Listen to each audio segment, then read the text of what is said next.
Olá, pessoal, boa tarde. Sejam todos muito bem-vindos ao evento Revisão do Nono Ano. Relembrando que esse evento é uma parceria entre a Faculdade Senac Palhoça, Criciúma e Blumenau. Eu sou a Natália e vou apresentar o professor Gabriel para vocês.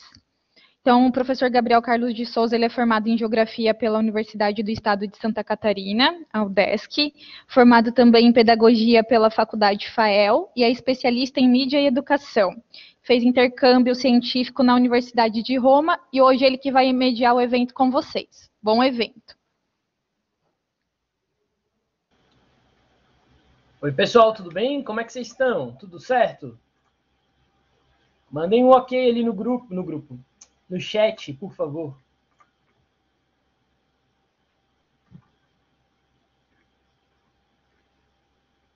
Opa, calma aí. Eu acho que eu fiz o upload do... Ok, tudo bem, que bom. Mandem a cidade que vocês moram aí para eu saber também. Tô curioso para saber de onde é que vocês são.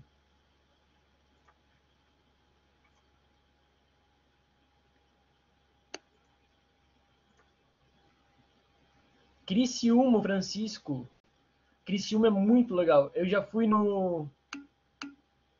Eu moro em Blumenau, a Maiara de São José é aqui pertinho, a Maiara e Amabile. Eu moro em Floripa. Eu moro aqui no Estreito, pertinho de São José.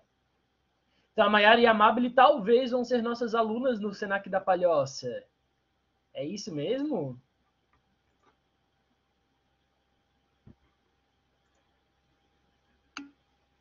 Eu vou... Ah, que massa, Amabile! Vai ter aula comigo, então. Bem-vinda! Você está dando aula presencial? Sim, estou dando aula presencial. A gente está tendo aula presencial desde o início do ano aqui no Senac. Nesse momento estou morando em Blumenau, mas sou originário de São Paulo, o Efraim. Que legal! Tu era de São Paulo capital, Efraim?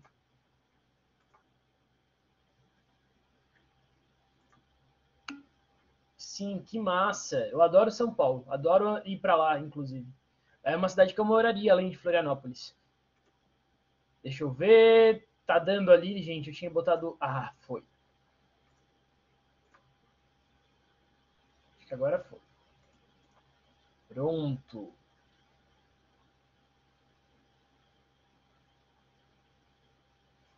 É. Tá vendo que ele tá ficando as letras maiores? Eu não sei, Michele. Eu acho que eu vou compartilhar direto do meu computador mesmo, porque botando aqui nessa plataforma fica tudo fora do... Oi, professora. Acho que pode compartilhar daquela outra forma que a gente tinha falado mesmo, direto do seu computador. Tá. Ele desconfigurou, né? Desconfigurou toda a sua apresentação. Isso. Ali em compartilhar tela, aplicativo ou tela, fica melhor.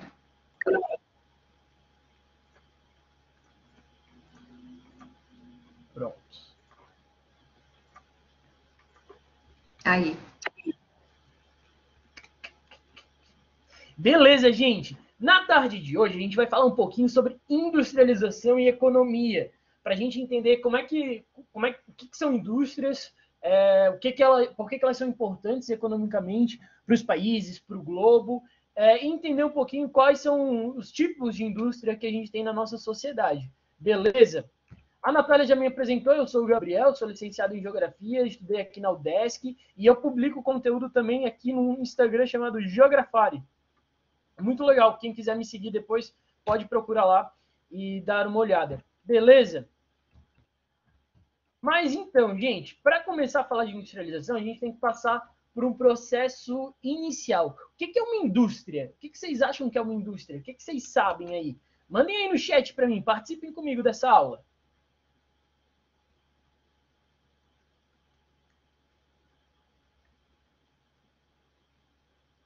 O que vocês acham que é uma indústria?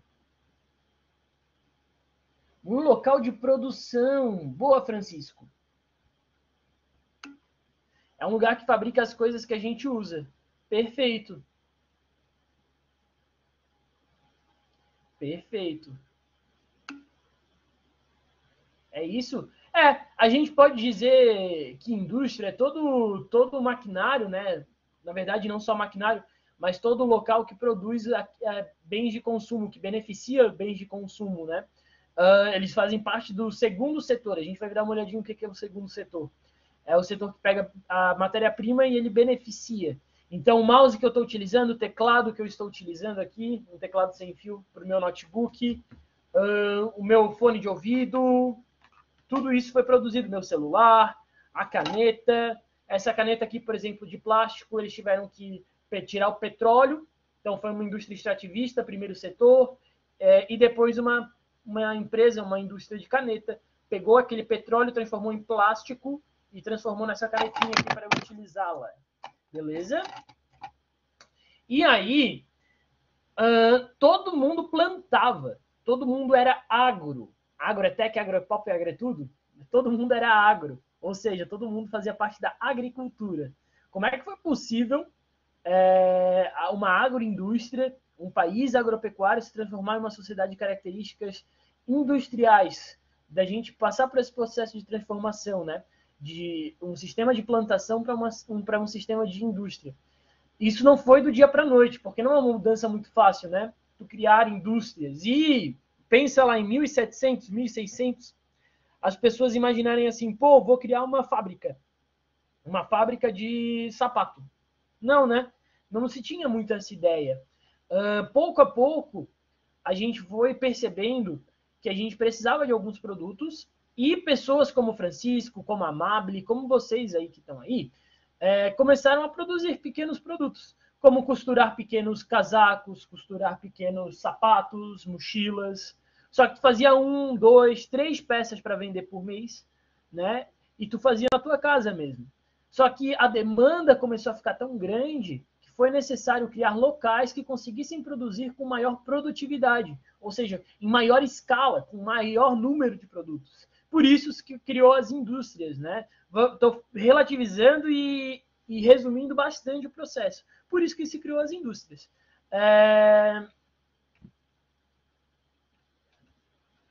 Como é que eu passo? Passei.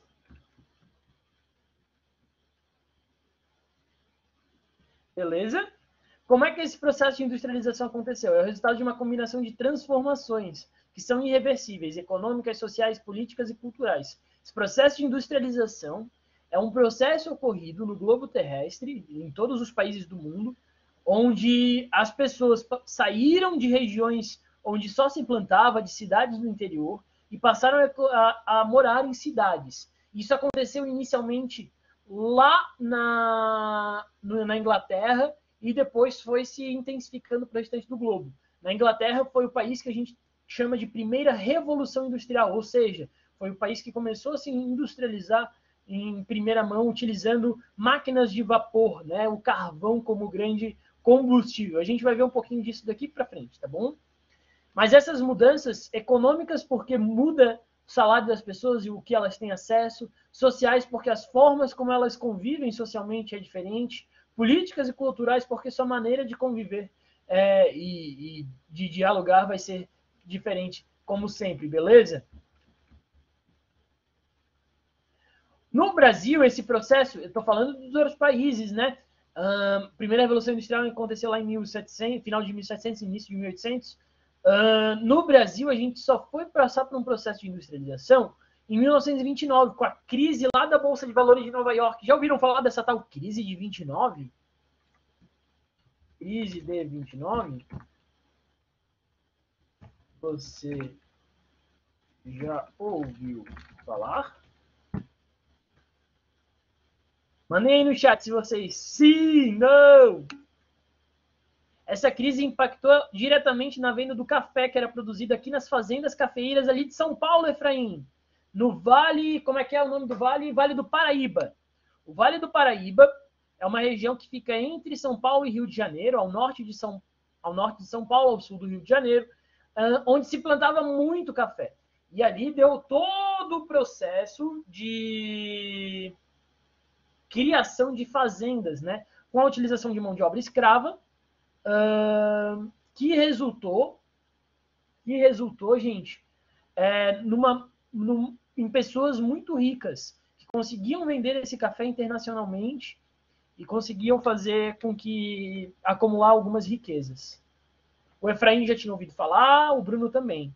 Amable não respondeu. Nem a Mayara. Ah, boa, Amable. Já ouviu falar. Perfeito. O café permitiu acumular bastante dinheiro no Brasil. E principalmente esses caras, né, essas pessoas que tinham fazendas de café, elas acumularam muito dinheiro até a crise de 1929, onde eles não conseguiam mais vender café para a Europa, que era a principal consumidora, e para os Estados Unidos, né? Então foi uma crise global. E aí a gente começou a ter a indústria brasileira, o que a gente chama de indústria brasileira. Isso iniciou lá com o Getúlio Vargas. Não sei se vocês já ouviram falar do Getúlio. Getúlio Vargas foi um cara muito importante para o Brasil. O Getúlio criou as primeiras indústrias no Brasil.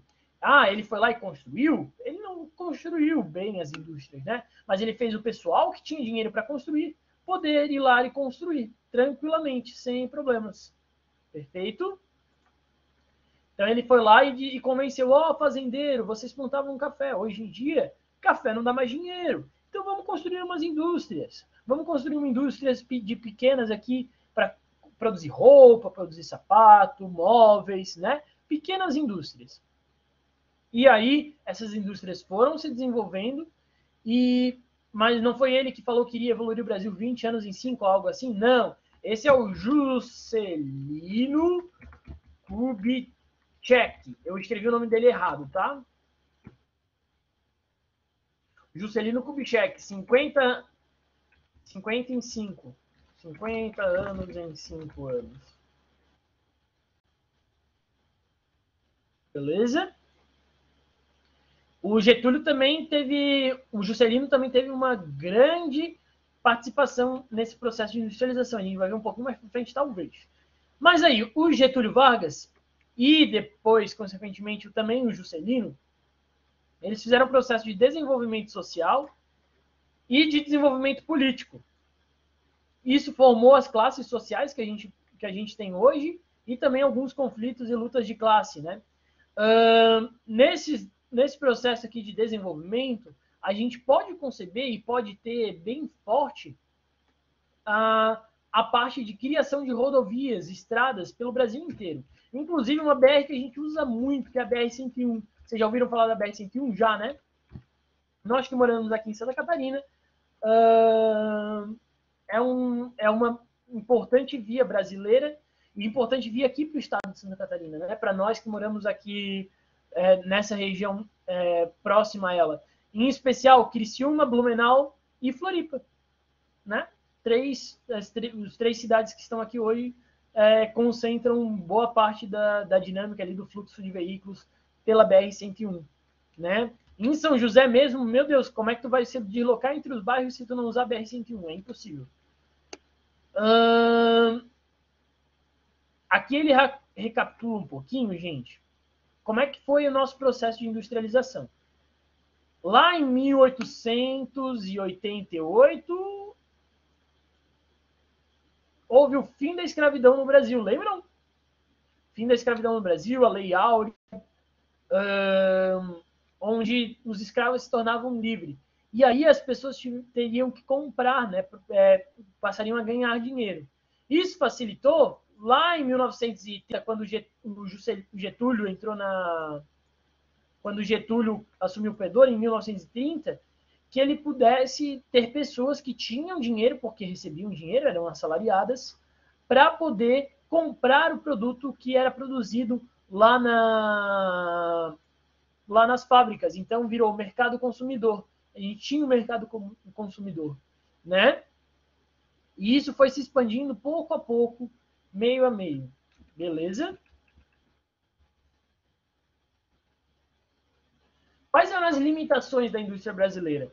O fato de ter se originado do agroexportação do café, ou seja, a gente começou no café e daí a gente virou indústria, então a gente tinha dependência dessas pessoas que tinham esse capital e talvez até hoje concentram algum capital ou boa parte do capital por conta de terem vendido café lá no passado.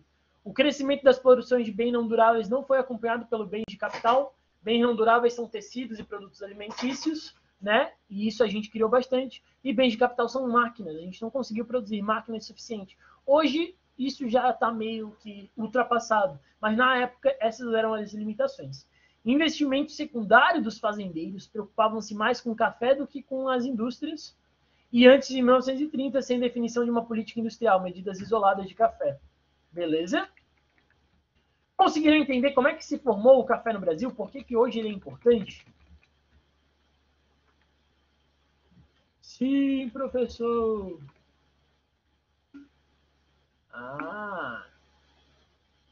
A Mar de Lisboa pertinho da BR. Pois é, nessa época ali, de 1930 até 1980, esses 50 anos do Brasil, a gente construiu muitas rodovias pelo Brasil inteiro. Porque se acreditava que um país desenvolvido era um país com rodovias, com muitas rodovias. E também tinha uma intenção dos presidentes da época de trazerem indústrias automobilísticas para o Brasil. Então trouxe a Ford, Chevrolet, GM, né, para produzir aqui a Fiat, para produzir aqui no Brasil e produzir carros. Para um carro andar, ela precisa de rua. Por isso que esses caras construíram muita rua no Brasil. Rua pra caramba, né? Muita rua.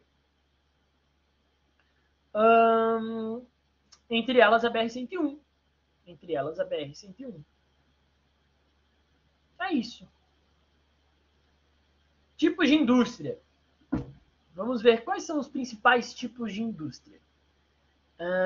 Eles estão relacionados diretamente ao que se produz naquela indústria em específico. Beleza?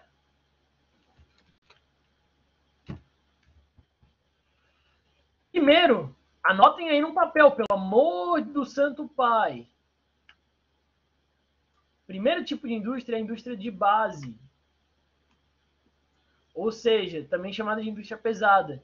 Essas envolvem as indústrias extrativistas e as de bens de capital. É aqui que puxa o petróleo da terra, o petróleo.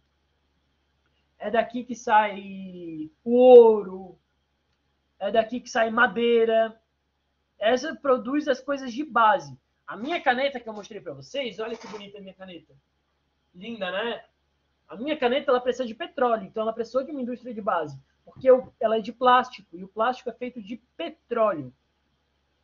Beleza? Então, a indústria de base, ela pega matéria-prima para processar. Beleza? Depois a gente tem as indústrias de bens intermediários. Elas servem como intermediários entre as indústrias de bens de produção e as de bens de consumo. Essa daqui, ela pega o produto produzido ali na de base, extraído, por exemplo, o petróleo, e ela transforma em outro produto, como o plástico, por exemplo. Então, a indústria de base ela vai pegar o petróleo e a indústria de bens intermediários vai transformar o petróleo em plástico. Coletam as matérias-primas processadas pela indústria de base e produzem algumas peças e equipamentos que serão utilizados nas indústrias de bens de consumo. São exemplos: motores, computadores e automóveis. Carros. Beleza? Por fim, as indústrias de bens de consumo. Produzem diversos produtos que são diretamente voltados para o mercado consumidor. Essas estão localizadas mais próximas dos centros urbanos e isso facilita o acesso aos produtos por seus consumidores. Por exemplo, a indústria de base vai produzir o petróleo. A indústria de bens intermediários vai produzir o meu plástico. E a de bens de consumo vai pegar o meu plástico e vai produzir essa super caneta aqui. Beleza? É como se você estivesse montando um hambúrguer. Se tu vai montar um hambúrguer, para vender um hambúrguer, a indústria de base seria aquela que produziria o pão, produziria o alface, produziria o hambúrguer propriamente, né, a carne, o tomate. Essa seria a indústria de base, ela prepararia matéria-prima. A de bens intermediários fazia a junção disso tudo. Pegaria o pão, colocaria maionese, colocaria alface, carne, colocaria todos os processos e deixaria ele prontinho. A de bens de consumo iria embalar e deixar ali para o consumidor final. Beleza? Note que as matérias-primas utilizadas são provenientes do trabalho realizado pelas indústrias de base e intermediárias. Elas são classificadas de 3 maneiras. indústrias de bens duráveis, indústrias de bens semiduráveis e indústrias de bens não duráveis. Ou seja, todos esses produtos ali eles são classificados dessas maneiras, ó. Duráveis, semiduráveis e não duráveis. Tranquilo até aqui? Alguma dúvida? Querem perguntar alguma coisa? Mandem aí no chat. Tudo tranquilo, prof.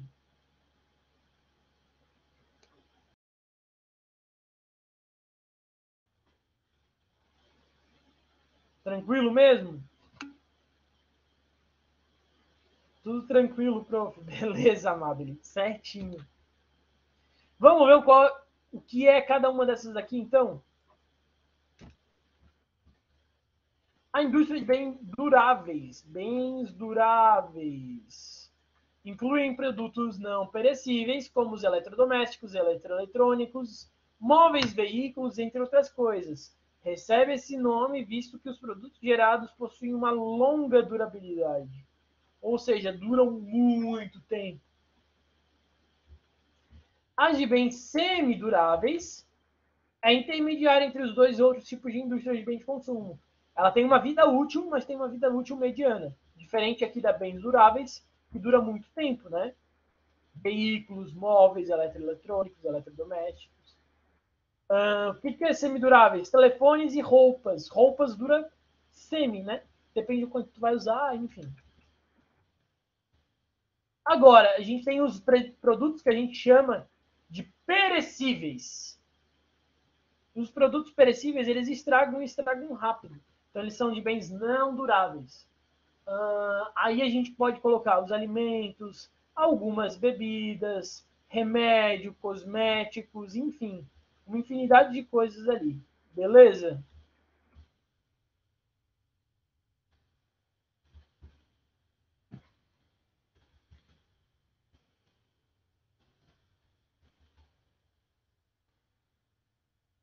Um minutinho.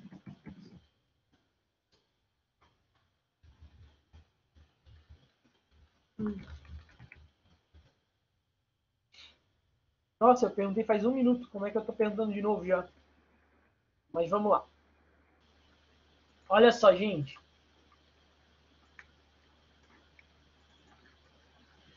Então, a gente viu já vimos lá no início como é que surgiu a indústria no Brasil. Vou colocar aqui um ponto. Tudo como surgiu a indústria no Brasil.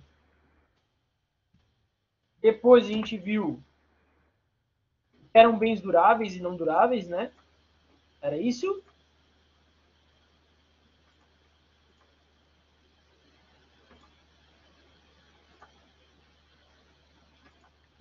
Não, a gente viu tipos de indústria.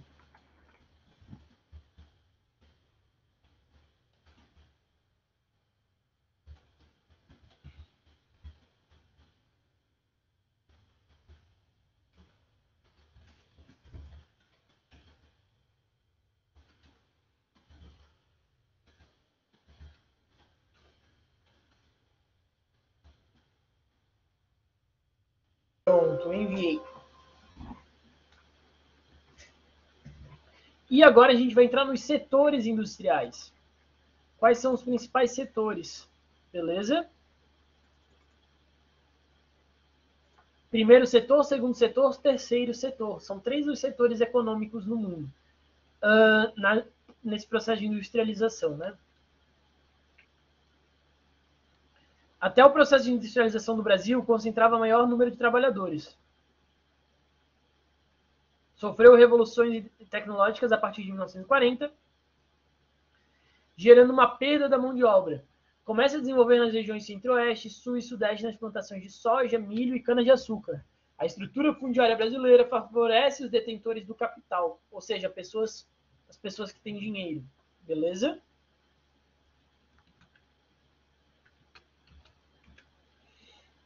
Aí, ó, setor primário, que é o setor industrial.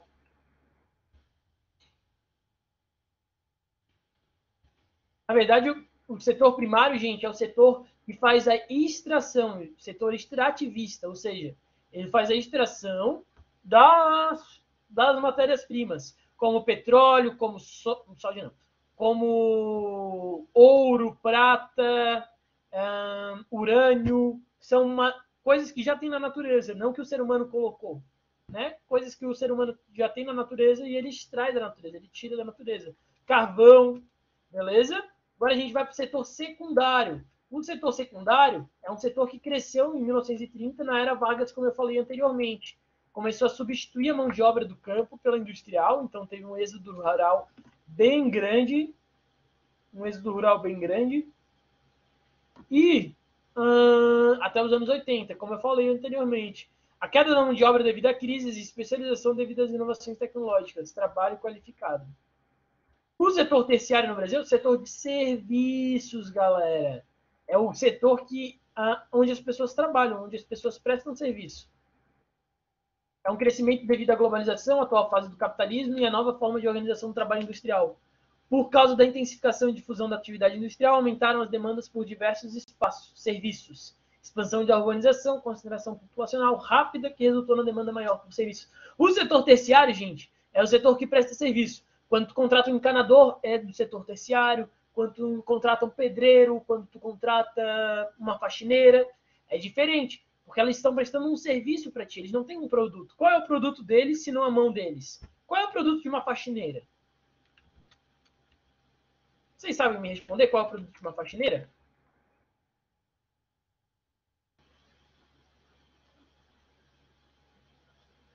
O trabalho dela, isso mesmo, o serviço que ela está prestando.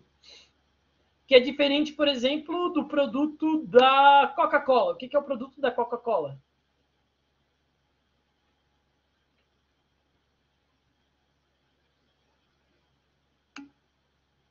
O refrigerante. Perfeito, o refrigerante é o produto da Coca-Cola.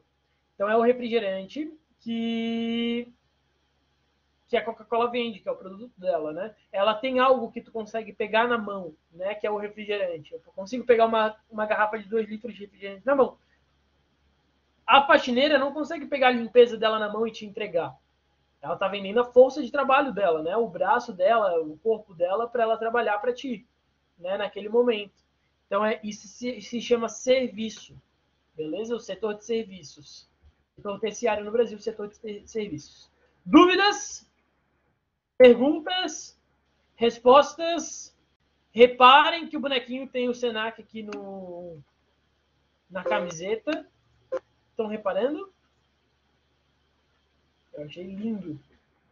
Beleza? Eu até construiria uma toca aqui para ele.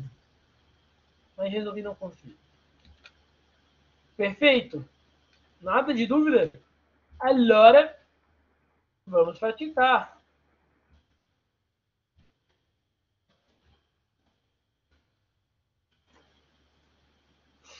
Desculpem, pessoal. Vamos praticar agora.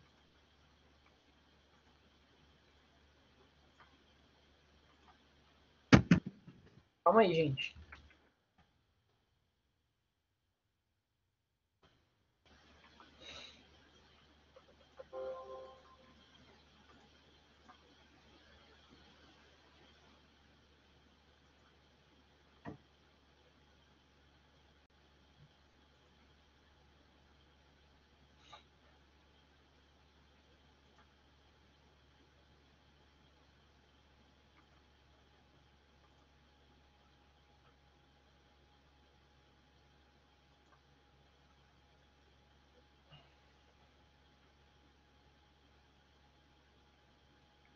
Pronto, deixa eu dar um zoomzinho aqui. Beleza. Sobre o processo de industrialização no Brasil, assinale o diagrama a seguir. Dá uma olhadinha no diagrama. Processo de industrialização no Brasil, indústria de base, duráveis, modelo desenvolvimentista, investimento em setores estratégicos de energia, infraestrutura e transporte. Professor, desculpa te atrapalhar. Pessoal, vocês conseguem dar um zoom ali para ficar melhor, para visualizar? Ali em cima, no canto superior direito, tem o sinalzinho da lupa ali, tá? Aí fica melhor para vocês conseguirem ver o que está escrito no arquivo ali. Talvez eu vou compartilhar, compartilho aqui do meu computador, fica mais fácil para todo mundo e aí a gente vai acompanhando junto. Eles podem mexer, é isso? Eles conseguem dar um zoom aqui, mas é cada um no seu computador. Ele não acaba não mexendo aí com a sua. Ó, deixa eu fazer aqui. Ele não mexe aí com o arquivo do Não, seu arquivo, eu né? já dei aqui, eu já aproximei aqui. Ah, tá, ótimo. Então, pessoal, é só vocês clicarem na lupa que tem no canto superior direito, Michele, que desculpa. Eu vou fazer assim, ó, vou compartilhar a guia aqui do Chrome. Aí eu consigo, eu acho que fica melhor para eles, né? O que tu acha? ótimo. Pode ser, professor.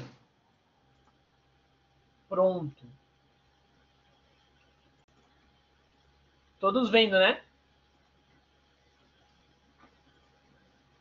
Aqui ficou bem bom agora, professor. Ótimo, né? Ficou bem melhor. Eu acho que assim fica bom mesmo.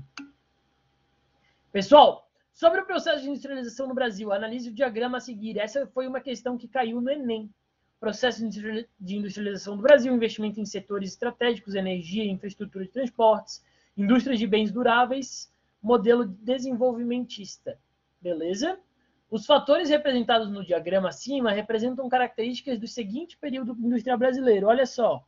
Indústria de bens duráveis, automóveis e eletrodomésticos, modelo de intenso desenvolvimento, investimento em setores estratégicos como energia e infraestrutura de transporte. O que é infraestrutura de transporte? Quem é que sabe me dizer?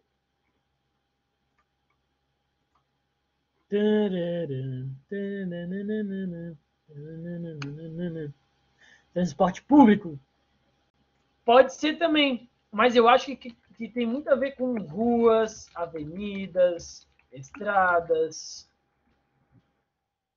rodovias, isso mesmo.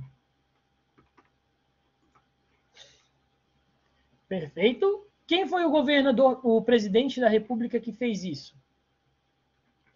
Dá uma olhadinha. A, tá dizendo que é o governo de Juscelino Kubitschek. B, período colonial. E C, regime militar. Deem uma olhada e lida nas questões. Gente, eu acho que não tem uma forma de fazer tudo caber junto, né? Que pena. Vê se assim vocês conseguem ver do mesmo jeito.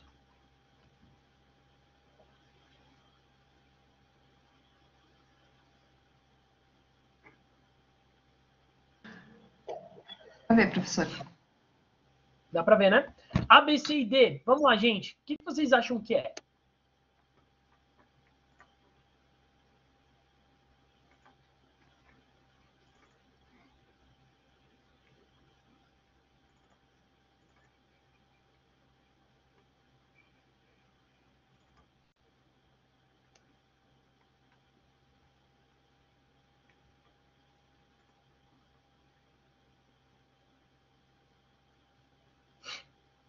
Perfeito.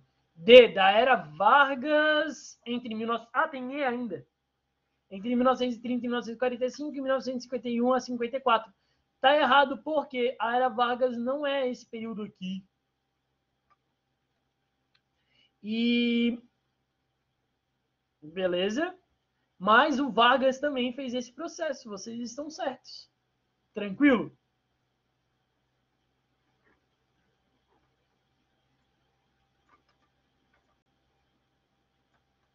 Deixa eu clicar aqui. Aqui. Beleza. A resposta correta é a letra A mesmo, gente. Do governo de Juscelino Kubitschek, que implantou um programa de modernização da economia nacional, denominado de Plano de Metas, com a finalidade de promover investimento em setores essenciais para o desenvolvimento industrial. Beleza?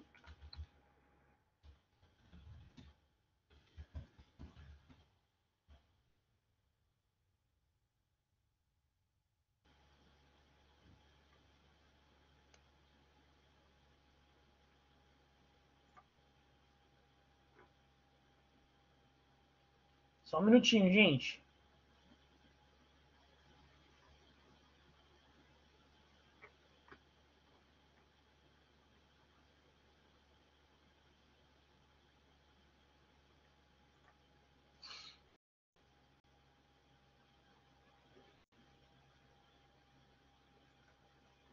Fechado? Vamos para a próxima. Número 2. Os fatores locacionais correspondem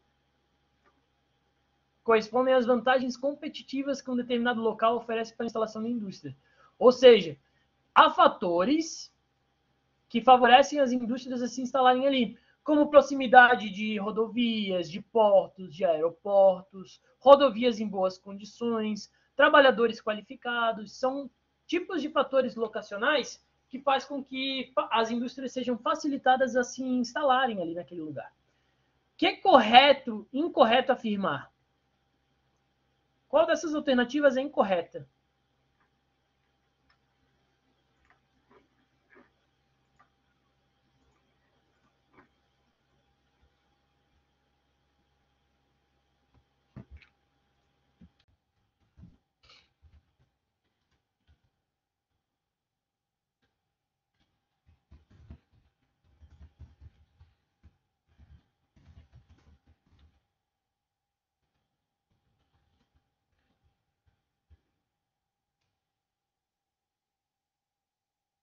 O que vocês acham? Coloquem ali nos comentários.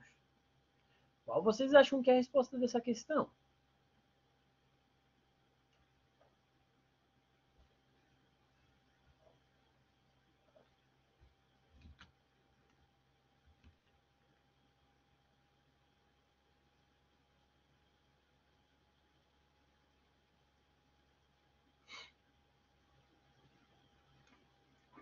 E, gente, participem aí comigo, pelo amor de Deus, não me deixem sozinho.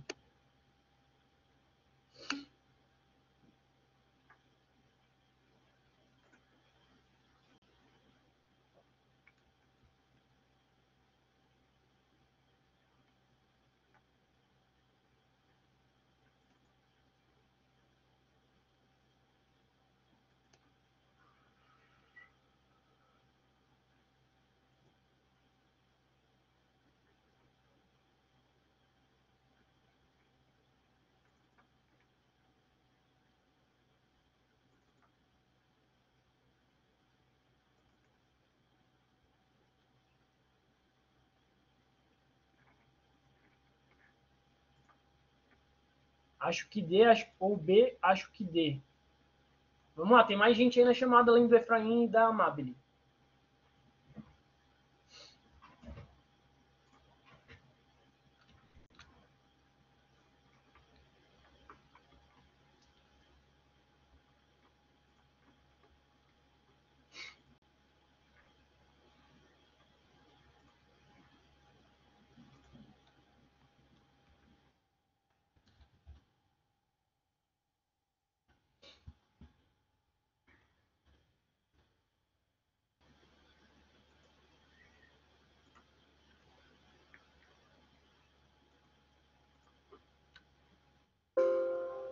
Deixa eu aproveitar já para ir fechando o PowerPoint aqui.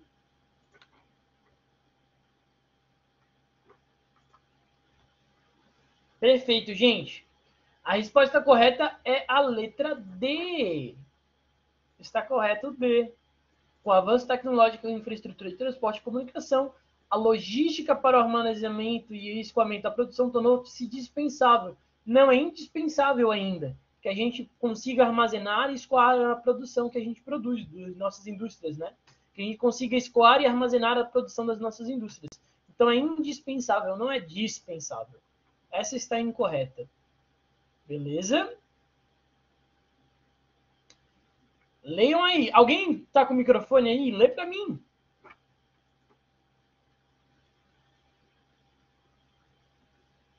Vai lá, Francisco, lê para mim.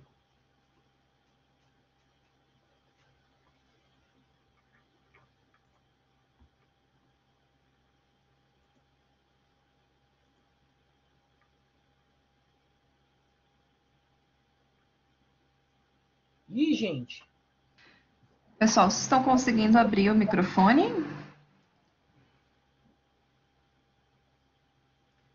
Ou só não querem participar? Falando, né, por voz. Aqui está configurado para eles conseguem abrir, mas se vocês quiserem participar só no chat, pessoal, fique à vontade.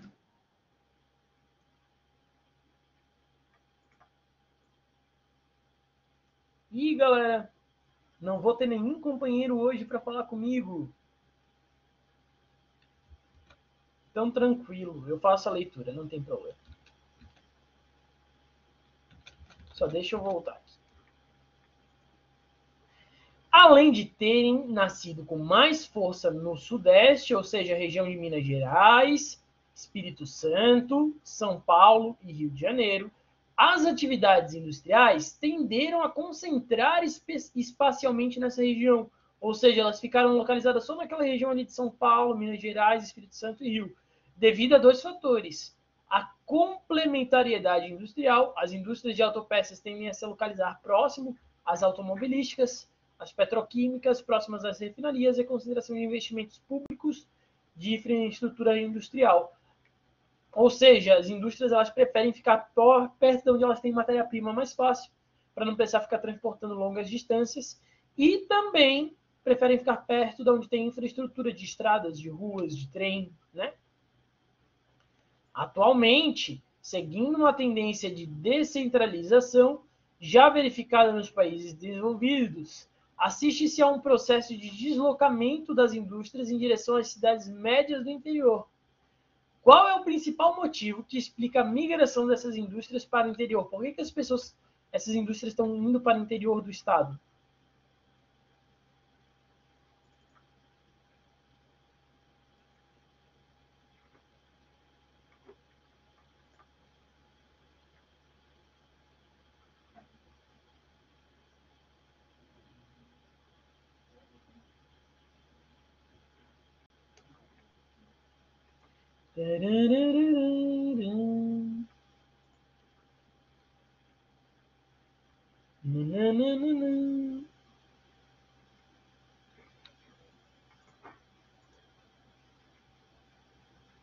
D. Francisco diz que é D, hein? Será que é D?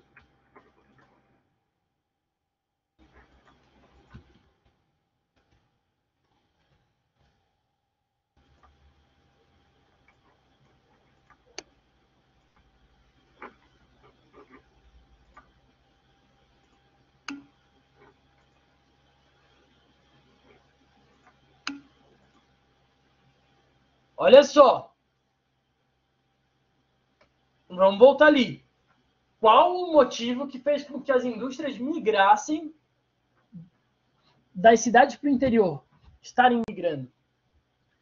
Será que a presença de um mercado consumidor no interior não explorado? Ou é o desenvolvimento de infraestrutura de energia, transporte, comunicação e informatização que fez com que elas ficassem mais confortáveis de ficar um pouco mais longe das cidades, que são normalmente caóticas?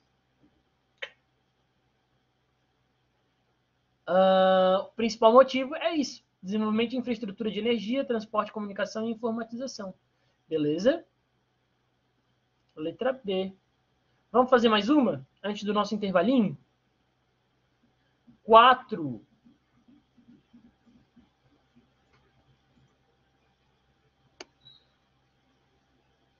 Tô mandando bala, Efraim. Tô mandando bala.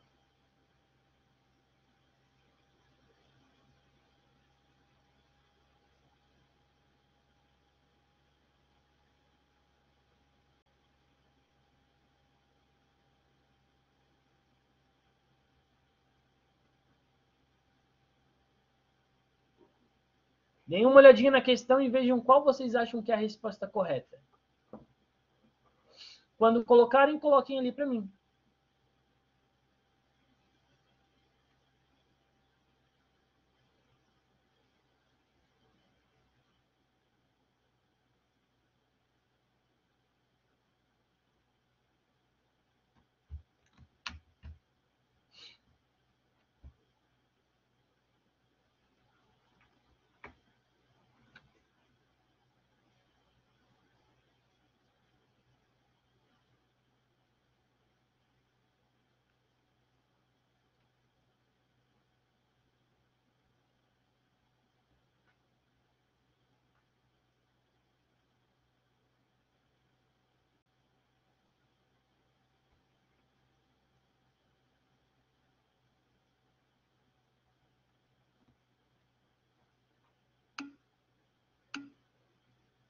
Opa, estão colocando já. C, C, C e C. Todos vão nascer a aplicar investimento em processo de reciclagem?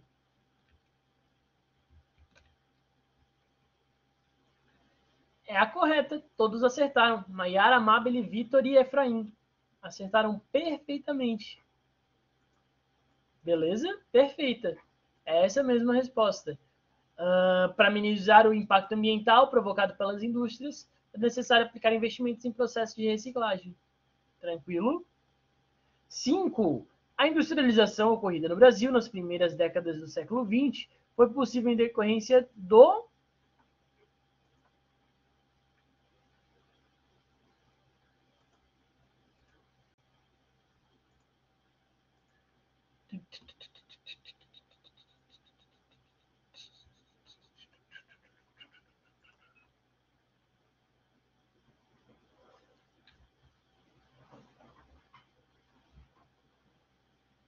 Quando acabou lá na crise de 29, o que aconteceu para que eles trocassem o dinheiro do café para construir indústria?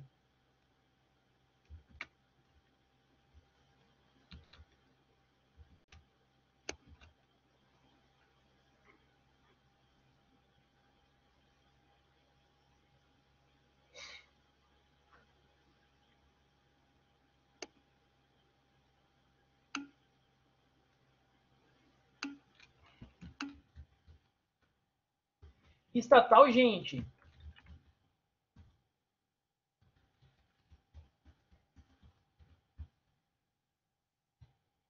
Investimento estatal é o governo, ou seja, está dizendo que o investimento feito foi feito pelo governo. Beleza?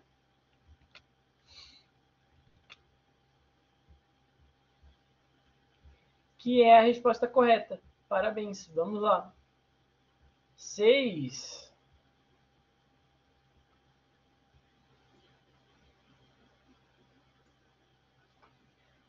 O período que vai de 1956 a 1967 é considerado como a primeira fase da industrialização pesada no Brasil. Sobre as características da industrialização brasileira no período de 1956 a 1967, é correto afirmar que...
A resposta dessa questão, gente, é a letra A. Houve uma associação entre investimentos no setor estatal e a entrada de capital estrangeiro, que propiciaram a instalação de plantas produtoras de bens de capital. Perfeito? As empresas automobilísticas já vieram um pouquinho antes. Perfeito? Galera, vou propor que agora a gente faça o nosso intervalinho. Das 2h55 até as 3h55. Voltamos às 15 horas e 15 horas e 5 minutos. E 55. 15 horas e 5 minutos. Tudo bem para vocês? Podemos fazer assim? Voltamos daqui a 10 minutinhos?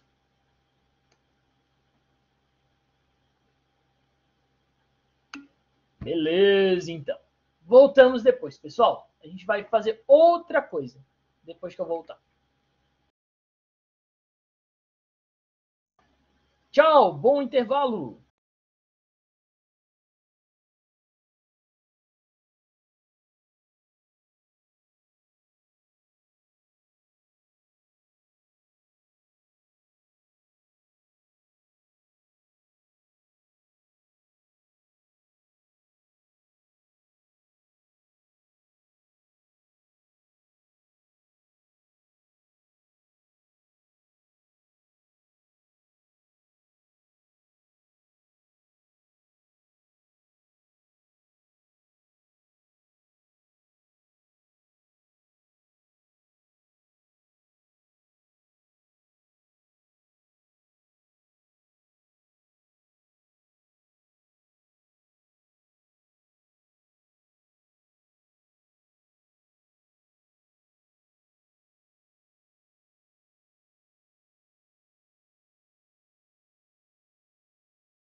Já voltaram?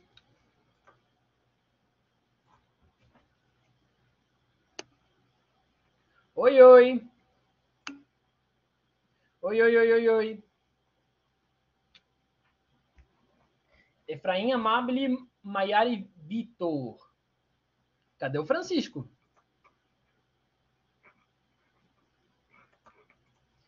Será que Francisco volta?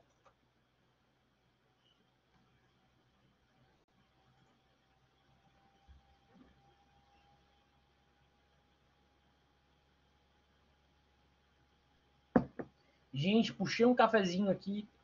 Maravilhoso. Agora ainda posso dar mais 2 horas de aulas para vocês. Será que vocês aguentam mais 2 aulas comigo?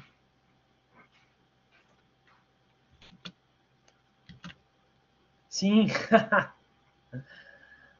Valeu, Vitor. Obrigado. Não é fácil acompanhar. Sim, tranquilo. Vocês estudam onde hoje? Coloquem aí. Qual colégio?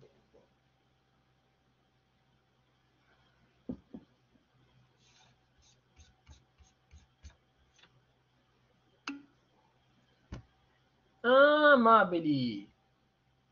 Nelise Andrioli fica aqui pertinho da minha casa, verdade. Vitor estuda no Cristo Rei. Cristo Rei de Blumenau.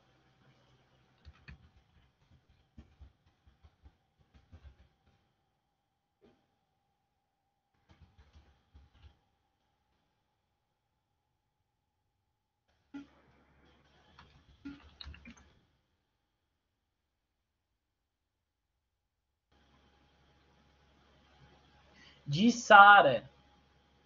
A Maiara estuda na Escola do Estado, ali, a Maria do Carmo Lopes, bem pertinho do Senac. E o Efraim na Escola Básica Municipal Alberto Einstein. Show de bola. Vamos começar então, gente, essa segunda parte da nossa aula. O que a gente vai fazer nessa segunda parte da nossa aula? A gente vai mudar o assunto. Vamos conversar sobre outra coisa. Para não ficarmos só falando sobre uma coisa. A gente vai falar de energia. Vamos falar de energia um pouquinho. Opa! Pronto, agora sim. Vamos falar de energia um pouquinho. E aí, quando a gente pensa em energia, a gente não... Ó, tem até um negocinho ali que muda, ó. Tá vendo? Quando a gente fala de energia, a gente não pode deixar de elencar que energia não é só energia elétrica, não é só eletricidade. Energia é muito mais do que eletricidade. Energia é tudo que faz a gente se mover. Nós, seres humanos, temos energia que a gente pega dos alimentos para conseguir manter a gente acordado. Por exemplo, eu estou aqui tomando um cafezinho para me dar energia, para eu poder vencer uma tarde de trabalho. Beleza? O carro ganha uma energia também. Ele ganha a energia de algo que a gente chama de gasolina. E também tem a energia elétrica, que mantém o meu computador ligado e está conversando com vocês. Mantém o roteador aqui da minha casa, mantém tudo ligado. Beleza? A produção de energia é dividida nesses setores aí, ó. Uma parte do transporte, uma parte da indústria, uma parte do setor energético, residência, serviços e agropecuária. Maior parte fica consumida pelos transportes e indústrias. Lembrando, nem tudo que está aí é energia elétrica, tá? Alguns são utilizados energia de petróleo, energia, enfim. Beleza? E aí a gente começa a falar de energia elétrica, mais especificamente. Que tem as fontes de energia, ó. 45% da energia produzida no Brasil é renovável e 54% é não renovável. Professor, mas o que é isso? Aí eu vou explicar. Energias renováveis é aquela que se renova, aquela que a gente consegue produzir enquanto seres humanos. Que durante a nossa vida humana, a gente não vai ser capaz de consumir tudo. Beleza? Como hidráulica, que é as hidroelétricas, que se utilizam da água para mover grandes rodas gigantescas e produzir energia. Vocês já viram esse conteúdo em alguma vez? Respondam no chat para mim. Vocês já viram esse conteúdo? Ou é a primeira vez? Ah, então não é uma... Oi, Isabelle, bem-vinda. Não é uma novidade para vocês, então. Energias renováveis, às vezes a eólica ali, ó. A eólica é aquela que é a energia que vem do vento. A gente tem a energia solar, que vem dos raios solares. A gente tem a biomassa, que é feita através da cana-de-açúcar, da queima da cana-de-açúcar.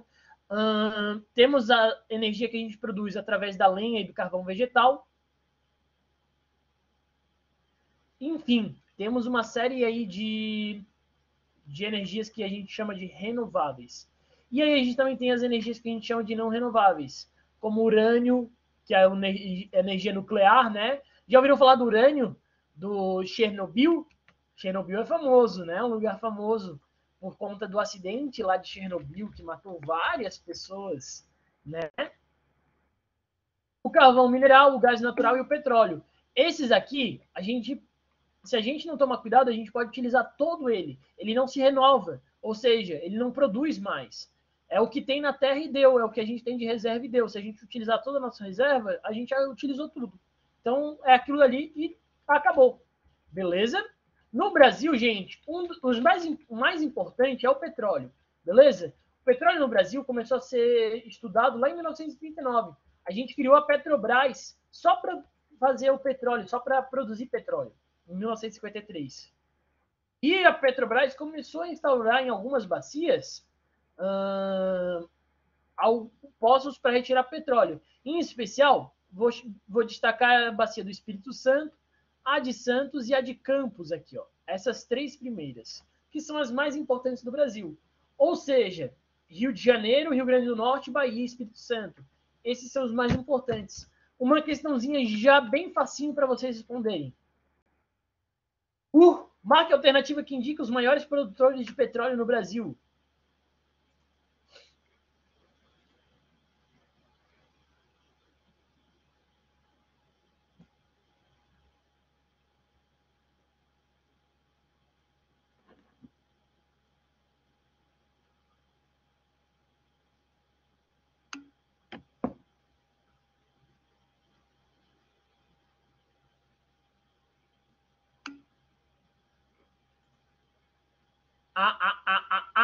Perfeito, é isso mesmo. Letra A. Bem fácil, né? Mais uma, letra A. Mais uma não. Era a letra A, só isso. Pré-sal. Olha só o pré-sal. Essa camada que a gente chama de pré-sal, vocês já ouviram falar de pré-sal? Olha o saleirinho aqui bem bonitinho rindo. Acabei que eu tiro. Em 2006, o Brasil descobriu que tinha uma camada de pré-sal, ou seja, uma camada embaixo do mar com muito petróleo, muito rico em petróleo. Era mais ou menos assim, ó, tem o fundo do mar, aí a gente tem uma camada de pós-sal, temos uma camada de sal, temos uma camada de pré-sal e depois a gente tem o petróleo aqui no meio. O petróleo é o último, fica embaixo do pré-sal. São mais de 2.000 metros de espessura de camada de sal, 7.000 metros, ou seja, 7 quilômetros até o sal, até o petróleo. É uma produção de altíssimo custo. A gente tem uma reserva gigantesca de petróleo lá no fundo do mar. É altíssimo custo para te tirar de lá. Também tem muitos riscos ambientais, porque pode acontecer um acidente ali com aquele petróleo, ele ficar boiando. As profundidades são extremas e a gente precisa de muita tecnologia. Mas, no entanto, apesar de todos esses desafios, apesar de todos esses empecilhos, o Brasil tem se dado muito bem tirando pré-sal do fundo do mar. Tem dado tudo certo. E a gente está tirando bastante dinheiro, inclusive, do pré-sal. Responda aí. Qual é a resposta dessa pergunta?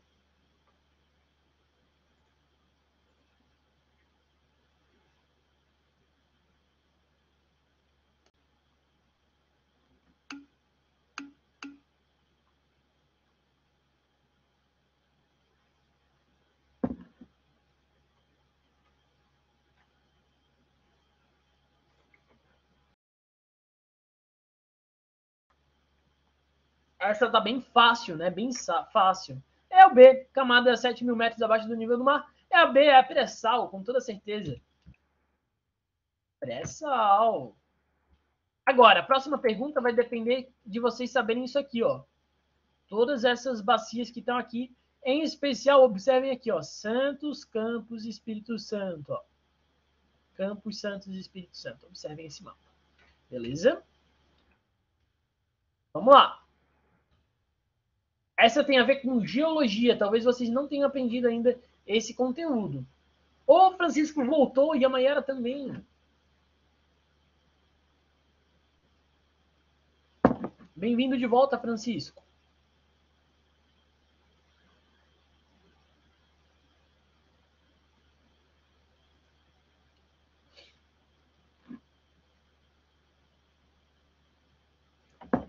O que vocês acham que é?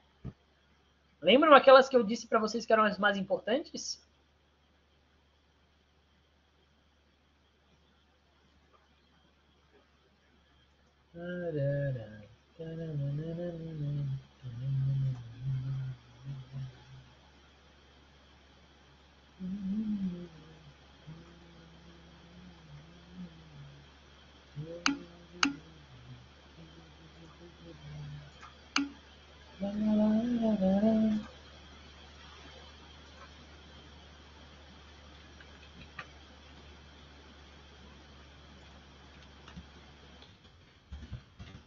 São muito fera, gente, muito fera.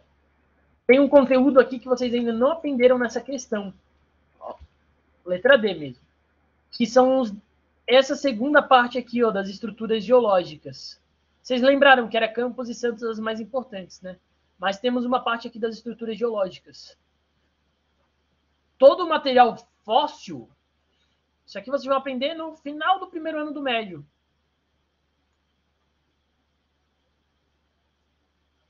Todo fóssil, combustível fóssil, é diretamente ligado a rochas sedimentares.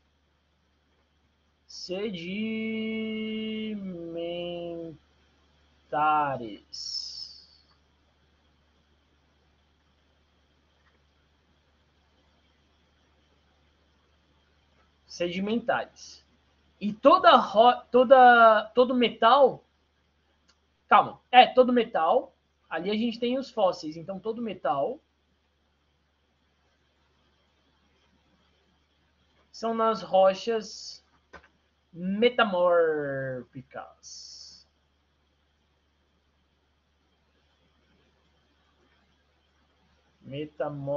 Vocês entenderam? Beleza?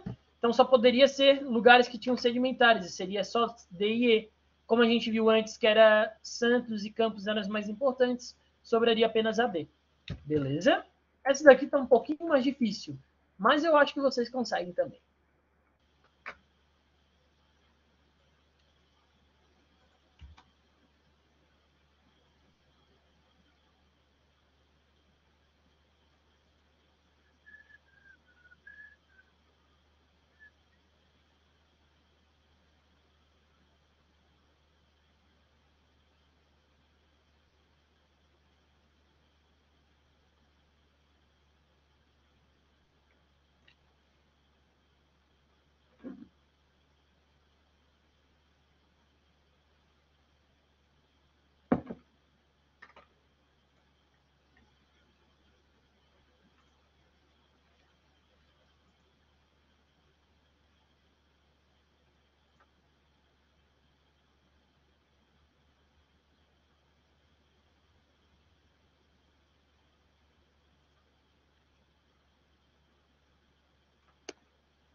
E aí?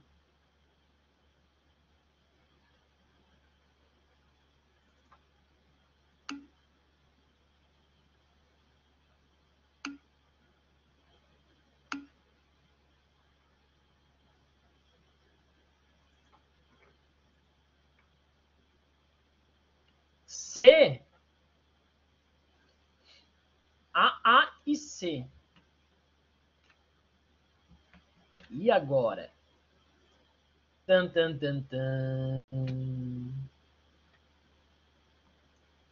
Será que a 3 está correta ou está errada? Ih, temos aqui fogo no parquinho. Vocês estão em dúvida na 3. O avanço e a consolidação das tecnologias e o conhecimento geológico aumentaram a eficiência da exploração do petróleo nessa região. Ou seja, a gente conseguiu explorá-la muito mais. Essa está correta. A número 3, a 3 está correta. O que nos faz entender que, se a 3 está correta, as pessoas que marcaram a letra C estão corretas. Beleza? Letra C. Vocês acertaram 1 e a 4. Parabéns! Essa questão ela já tem um nível de dificuldade um pouquinho maior. E vocês conseguiram resolvê-la muito bem. Tá bom? Nice, very nice. Vamos lá, mais uma.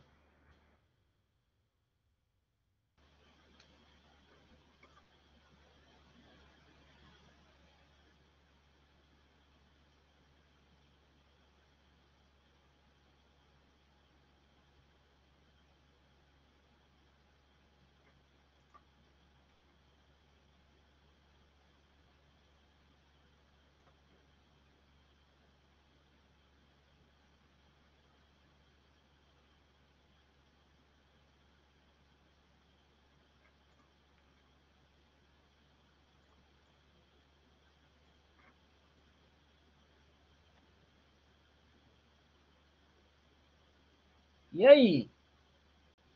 Podem fazer com calma. Eu vou deixar vocês fazerem com mais calma. Não tem problema.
O Efraim disse que é a letra D e a Amabile disse que é a letra A.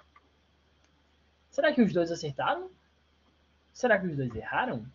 Essa questão ela é da UDESC de 2016. Eu preciso fazer um parênteses aqui. Em 2016,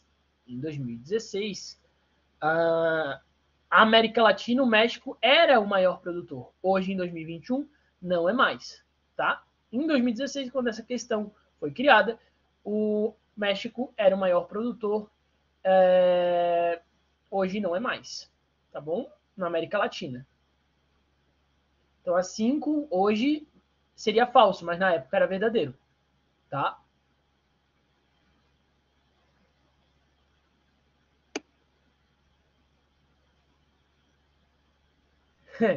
Só sabia que a 4 estava certa, então só botou questões que tinham a 4. Não, mas a 5 também está verdadeira. Nenhuma pensadinha mais aí, vamos lá.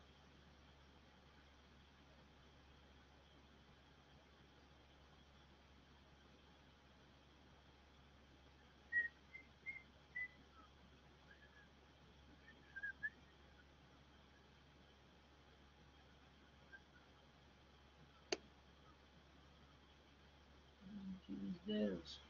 Passou agora. B e B.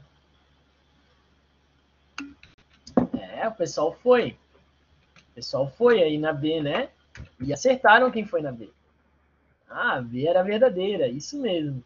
Por que a Venezuela não é o maior produtor das Américas?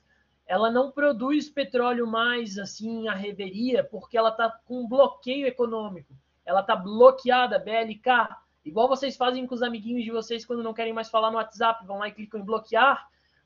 Os Estados Unidos fez com a Venezuela. Venezuela, eu não quero ser mais sua amiga. Foi lá e bloqueou a Venezuela do mapa. E deixou a Venezuela ver navios, literalmente, porque os navios só passam pela Venezuela e nenhum para na Venezuela. E quando a Venezuela faz comércio, ela só faz comércio com aliados históricos dela, como a Rússia, por exemplo. Então é a Rússia que faz a maior parte do comércio. Então ela não produz mais petróleo porque ela não tem mais para quem vender esse petróleo. Ninguém compra o petróleo da Venezuela porque não quer comprar briga com o buller do mundo, que é os Estados Unidos, né? Quem é que vai querer comprar briga com os Estados Unidos? Alguém? Não, né? E aí tem mais um porém. Ela não é a maior produtora, mas ela é a maior reserva de petróleo das Américas. Não só das Américas, como do mundo. Nenhum outro país tem mais petróleo do que a Venezuela. É o maior poço de petróleo do mundo. Opa! Só um minutinho, gente. Mariane, tá tudo bem aí? Mariane?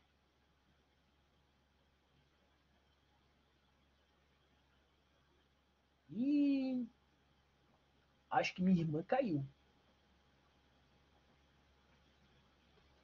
Só um minutinho, pessoal.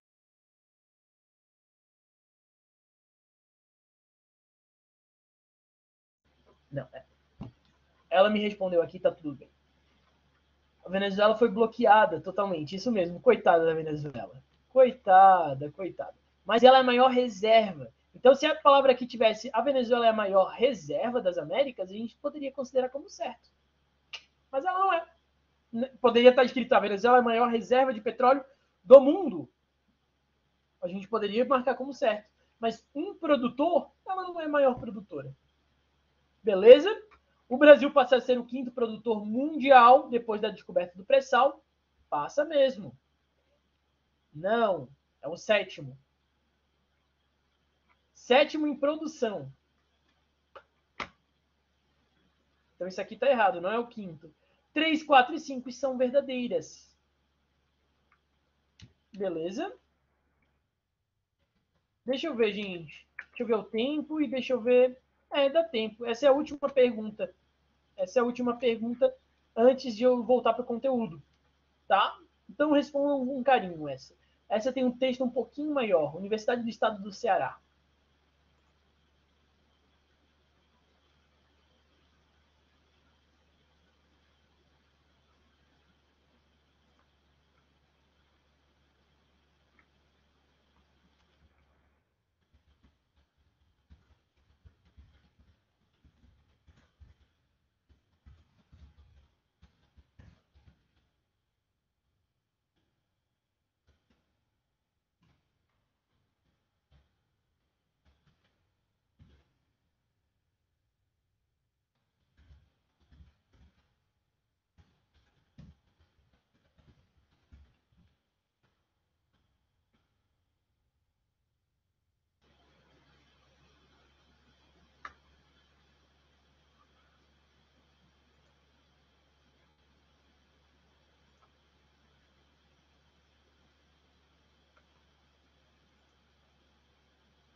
E conseguiram?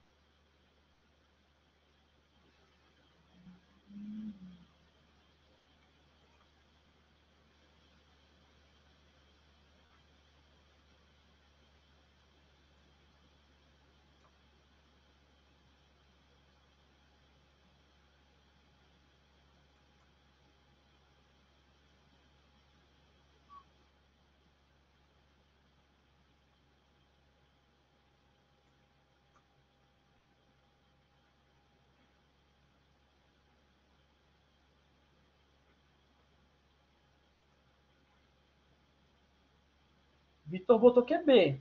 O que vocês acham que é?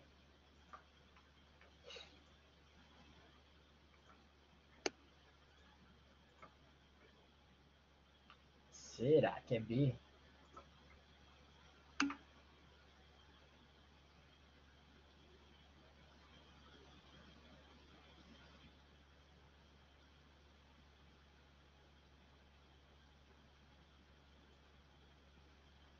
Será que é B?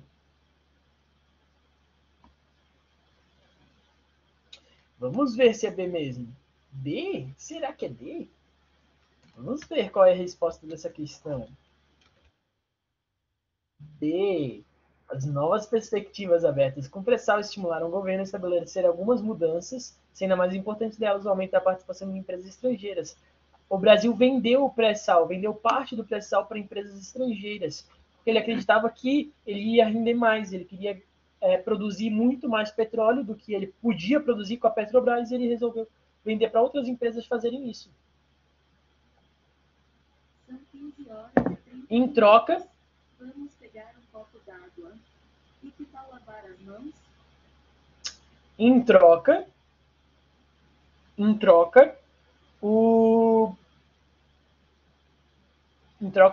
o Brasil ganharia menos dinheiro com o petróleo, né?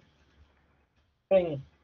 E aí, galera, tem uma coisa que se chama royalties. Os royalties é uma porcentagem que tu paga pro criador daquele produto, pro criador daquela ideia, para ele se sentir, para ele ser retribuído.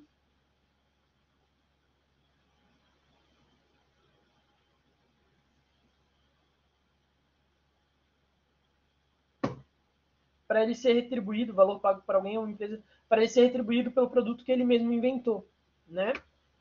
No caso dos royalties do petróleo, o Brasil ganha uma porcentagem, né, do petróleo ali para ser investido em segurança, saúde, educação. E tanto as empresas privadas quanto as empresas públicas precisam pagar isso. Então, é a Petrobras que precisa pagar, apesar de ser uma empresa pública, e todas as outras empresas precisam pagar tudo. Petrobras.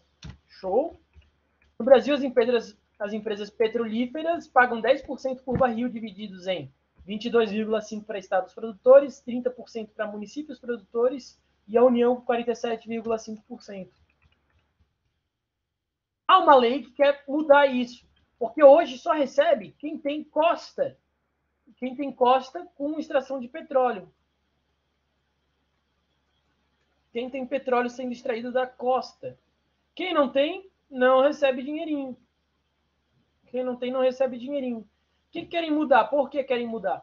Querem colocar que todos os estados, todos os municípios ganhem uma porcentagem do petróleo, não apenas aqueles ali que ficam na costa. Isso vai fazer com que o Rio de Janeiro e o Espírito Santo percam muita grana que hoje eles ganham.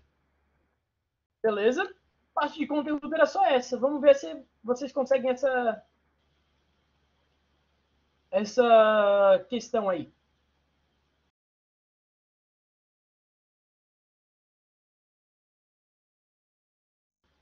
Ah, deu para ouvir. É o Google Assistente, na verdade.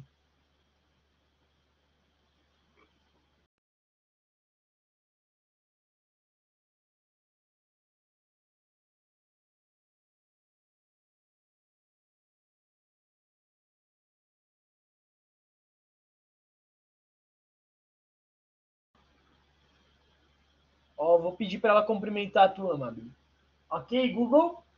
Diga oi. Oi. Ok, Google? Diga oi para as pessoas. Oi, Gabriel. Deixa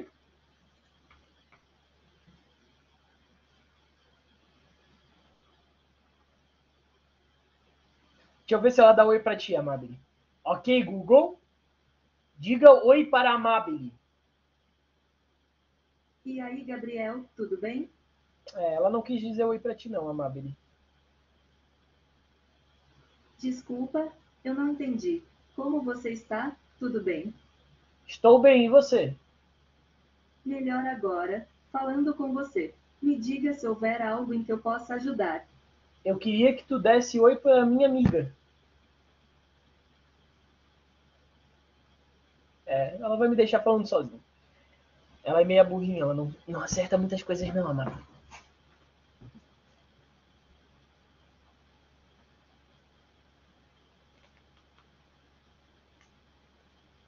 Será que ela consegue responder perguntas do Enem?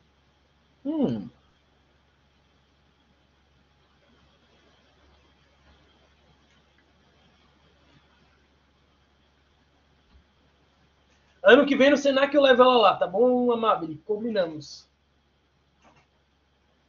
Para te conhecê-la.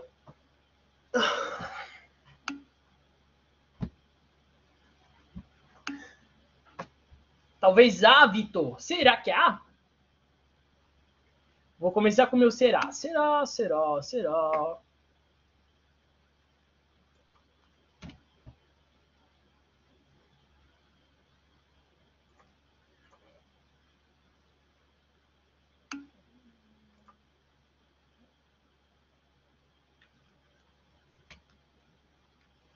O mais importante é escoar a produção, fazer a produção chegar, a produção de petróleo, né, e em especial da gasolina, chegar nos carros. Pensem em uma questão que ela contribua com isso, porque é isso que o texto está falando.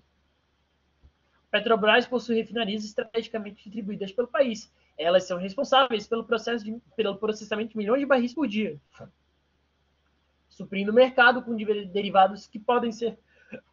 Desculpem.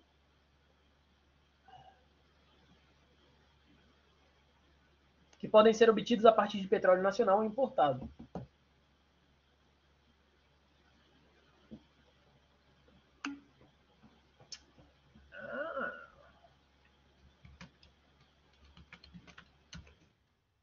Letra P. Beleza? Essa partezinha aqui, ó, diz a questão.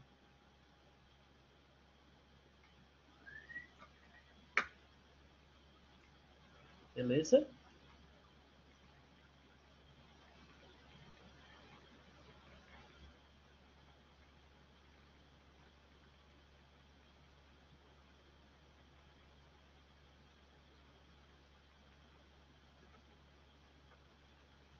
Vamos lá, vamos ver se tem mais. Mais uma.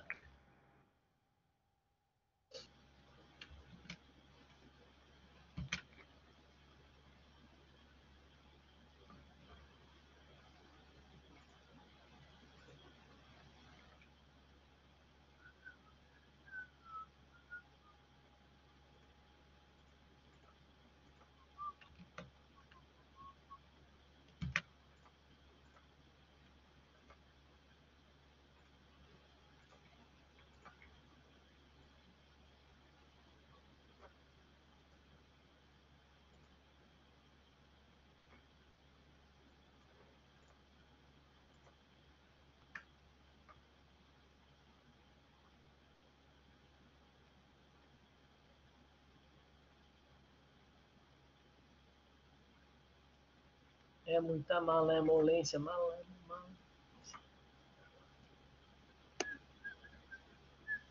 No início de maio de 2014, a instalação da plataforma petrolífera de perfuração nas águas contestadas do Mar da China Meridional suscitou especulações sobre as motivações chinesas. O que a China fez? Tinha uma parte do território da China que ela dividia ali com o Vietnã e as Filipinas. E aí a China dizia assim, não, essa parte toda aqui é minha, todo esse mar gigantesco é meu. Vocês só têm o continente aí de vocês. A partezinha mais próxima ao continente de vocês é de vocês. E o Vietnã e as Filipinas pegaram e disseram, não, esse parte do mar aqui tem que ser distribuído igualmente, o território é igual para todo mundo.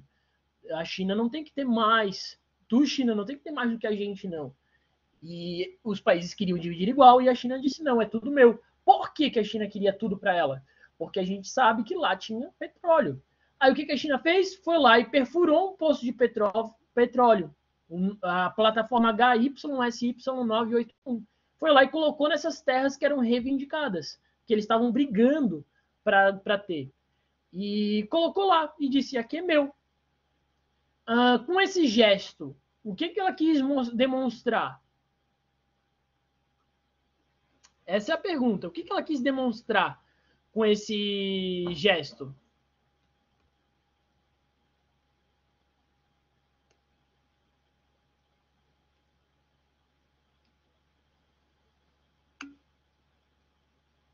Pequim pretendeu, com esse gesto, demonstrar que pode impor seu controle e dissuadir outros países de seguir com suas reivindicações de direito de exploração dessas águas, como é o caso do Vietnã e das Filipinas. O que isso tem a ver ali?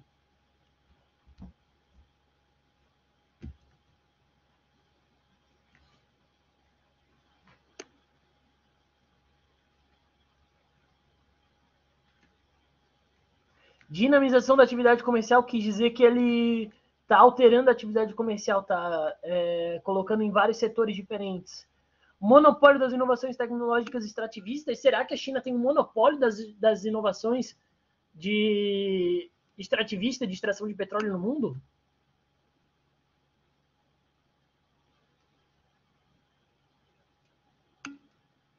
Soberania territorial, né? O que é soberania? Quer dizer que ela manda no território dela. Ela quis dizer que aquele território ali é dela. Letra D. Perfeito, vocês são sensacionais. Agora, mais uma do Enem de 2009 para a gente voltar para conteúdo novamente. E aí depois a gente já conclui nossa aula.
E aí, gente, o que vocês acham que é? Com a perspectiva do desaparecimento das geleiras do Polo Norte, ou seja, lá no norte do planeta, as geleiras estão desaparecendo. E aí, desaparecendo as geleiras, começa a aparecer petróleo e alguns minérios, que antes não apareciam, né? E aí as grandes potências mundiais, os países mais fortes do mundo, vamos dizer assim, já estão cobiçando essas riquezas que estão lá. No cenário que trata o texto, a exploração de jazidas de petróleo, bem como de minérios, diamante, chumbo, zinco, tornam-se atraentes, não só em potencial, mas também por quê?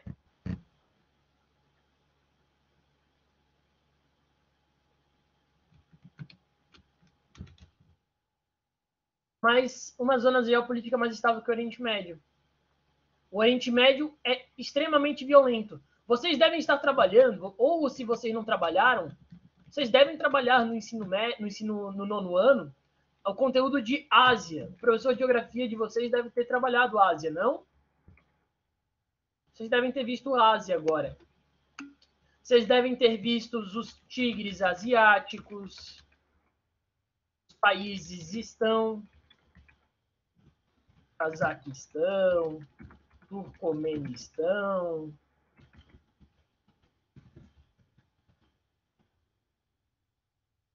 o Oriente Médio, enfim, toda a Ásia, né? Toda a Ásia. Além disso, vocês também devem ter visto a África. Efraim, tu é do Senac? Não, né? Tu estuda numa outra escola em Blumenau, né?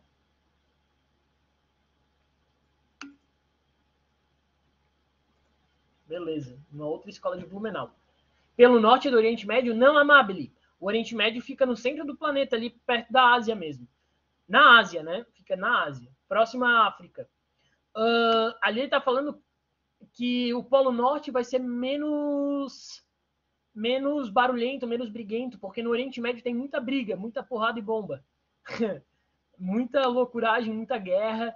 Então, é difícil para os países ficarem lá extraindo petróleo, porque a qualquer momento pode ter uma guerra mundial, né? Um lugar muito instável. E os sheiks lá ficam a toda hora dizendo agora não vou mais vender, agora vou vender, então eles são instáveis também.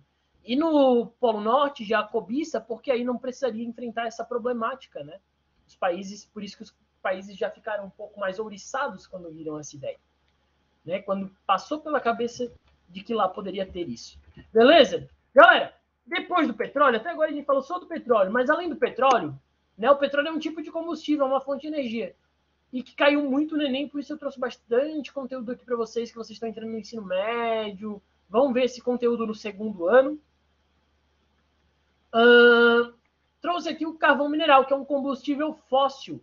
O carvão mineral é tipo aquele que vocês utilizam para fazer o churrasquinho no final de semana. Sabe aquele que vocês utilizam para fazer o final de semana churrasco? Tipo aquele. Isso, Amable, é uma região mais estável mesmo do que o Oriente Médio. O Oriente Médio é muito instável. O Polo Norte é estável, porque não tem país lá, né?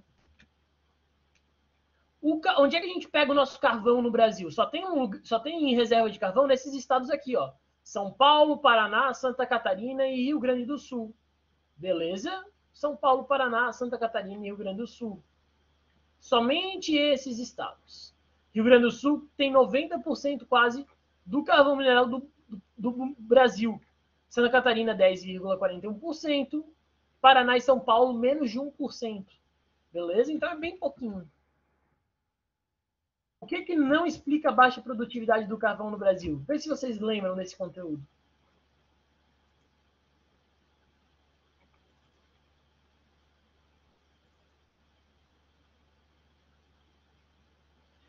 Tan, tan, tan, tan, tan.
E aí?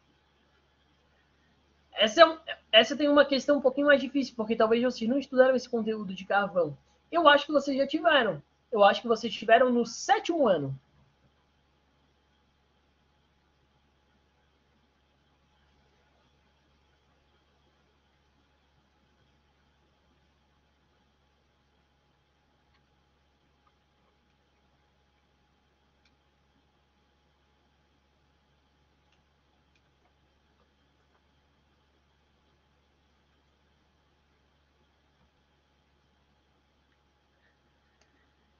Talvez B. Vamos fazer o seguinte, eu vou dar a resposta para vocês e a gente vê por que a resposta é essa. Beleza? A resposta é E. O carvão no Brasil não tem baixa qualidade, ele é pouco, né? A gente tem pouquinho carvão, mas ele não é de baixa qualidade, não falta de investimento na exploração e nem no beneficiamento.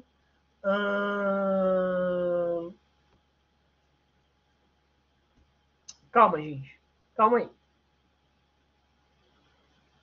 Desculpem, eu errei. O carvão do Brasil... Tudo isso aqui, A, B, C e D, são corretas. O que não é correto é o constituído exclusivamente por rochas magmáticas. No Brasil, a gente tem rochas sedimentares e também temos as rochas metamórficas. Então, todo o restante aqui é correto. Eu estava falando e estava pensando, não, mas isso não faz sentido. Né? A gente tem tudo isso. Beleza? E aí vem aquele negócio que eu falei para vocês, né? As rochas magmáticas e as metamórficas, elas originam metais. As magmáticas não originam nada. E as sedimentares, elas têm rochas... têm combustíveis fósseis. Beleza? Depois a gente tem energia nuclear, pessoal. Além do carvão e além do petróleo, a gente tem energia nuclear, que é feita a partir do beneficiamento do urânio. A gente deixa o urânio em alta temperatura e faz ele fazer pequenas explosõezinhas. E aí resfria ele e aí ele volta ao valor normal. Tem que ter muito cuidado, porque em caso desse esquentamento, de esquentar o urânio demais, ele pode explodir e dar um acidente nuclear, como teve em Chernobyl, beleza? Energia nuclear é limpa, confiável e econômica. Olha só, 10 gramas de urânio, gente, é um pacotinho bem pequenininho de sal, por exemplo. Sabe aquele pacotinho de sal? Isso é 10 gramas.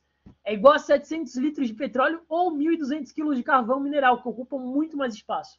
Então, é muito menos lixo gerado, beleza? Qual é a parte ruim da energia nuclear? Pode ter um acidente gigantesco, né? um grande acidente, e também pode ter um alto custo de implantação. Pode não ter um alto custo de implantação, porque a tecnologia não é brasileira. No Brasil, a gente tem Angra 1 e Angra 2. Ó. Essa daqui é Angra 1 e essa daqui é Angra 2.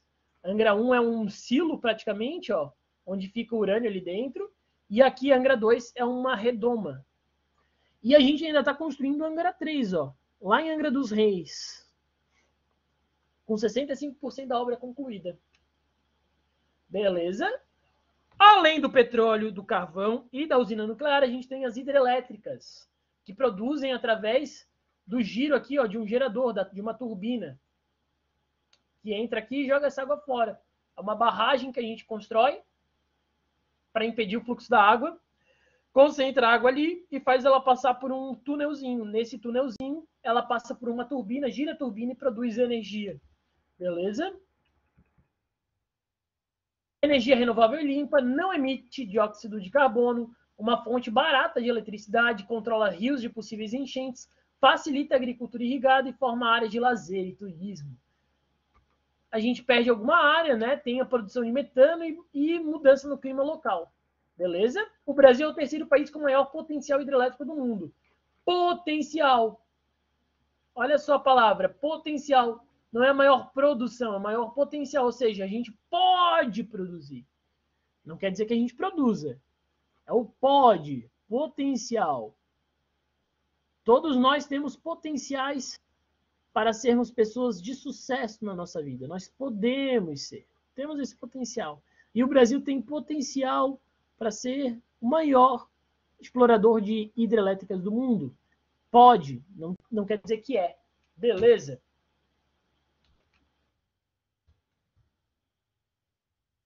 A gente está passando por uma crise aí do setor energético porque a aguinha dos rios está seca. A gente não tem mais tanta água nos rios. E aí, com essa seca da água dos rios, as hidrelétricas não estão funcionando tanto. Se vocês pegarem a conta de luz da casa de vocês, vocês vão ver lá no final, está escrito assim, ó, bandeira vermelha. E aí, essa bandeira vermelha é um modo do Brasil, do governo brasileiro, fazer a gente, nós, população, economizarmos energia. Por quê? Porque a cada pouquinho de energia que a gente vai usar, a gente vai gastar mais. O valor vai estar mais. Então, a gente vai tender a economizar energia para evitar um volume alto, né, um valor alto de energia no final do mês. Perfeito? Em 2001, a gente já teve um apagão, né? A gente teve um processo aí que parte do Brasil ficou sem luz nenhum. O apagão durou 9 meses. Em alguns lugares, não, né? Mas ela ia jogando de um lugar para o outro.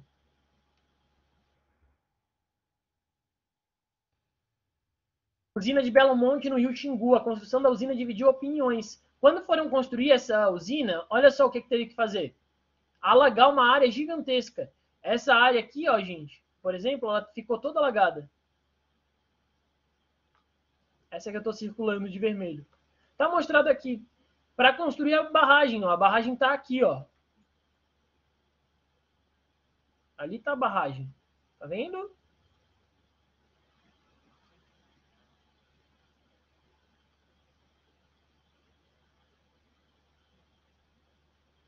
Pronto, agora a minha seta tá linda. Ali tá a barragem. E aí ela inundou todo esse lugar. Por quê? Porque tinha gente que morava ali.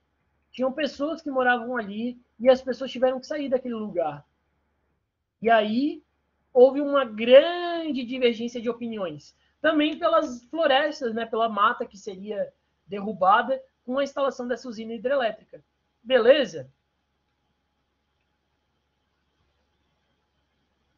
Depois a gente tem a energia eólica.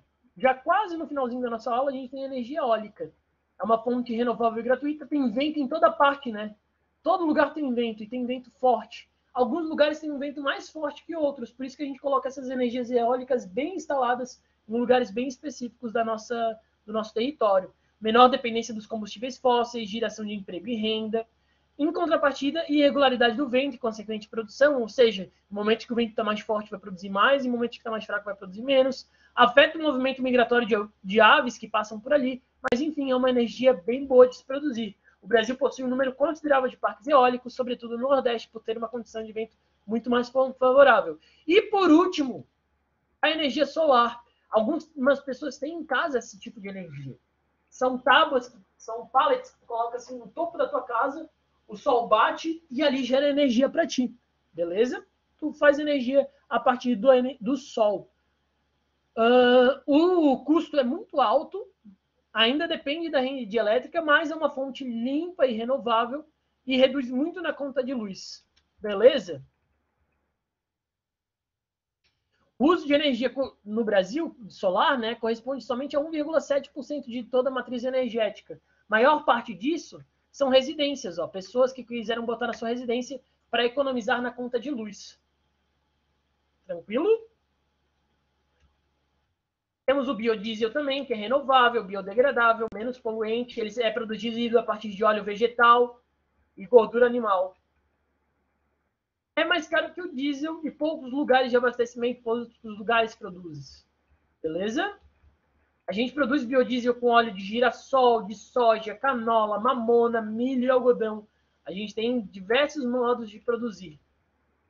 E a maremotriz, que é a energia a partir da maré. Muito legal. Olha só. As ondinhas vão passando, vão fazendo girar a turbina e vai produzindo energia a partir da maré. Dúvidas sobre esse conteúdo todo?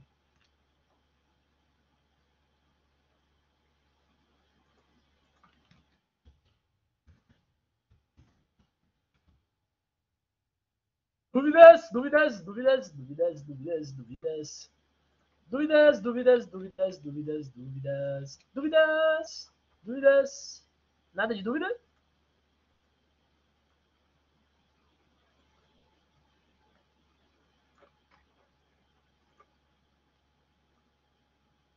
Não, pessoal? Deixa eu só fazer uma coisa aqui.